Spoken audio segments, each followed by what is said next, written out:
మహాప్రవక్త ముహమ్మద్ సల్లల్లాహు అలైహి వసల్లం గారు ప్రవక్తలకే మహాప్రవక్త. పౌర్ణమి రోజు వారి ముఖ తేజస్సు ముందు నిండు చంద్రుడు కూడా చిన్నగా కనిపిస్తాడు. ప్రకృతి కూడా ఆయనకు స్వాగతం పలికేది. ఎల్లప్పుడూ ఒక చిన్నపాటి మేఘం వారి తలపై నీడలా ఉండేది.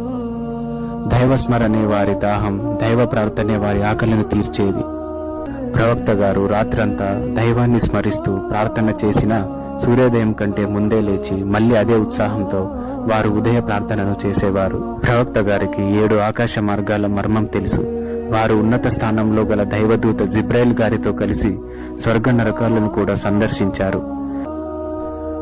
ప్రవక్త ముహమ్మద్ సల్లల్లాహు అలైహి వసల్లం గారి కంటే పూర్వం ఎంతో మంది ప్రవక్తలు వచ్చినప్పటికీ ప్రజలు వారిని పూర్తిగా మర్చిపోయారు.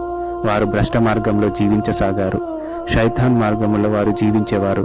వారు పవిత్ర కాబాలో కొన్ని విగ్రహాలను పెట్టి పూజించేవారు.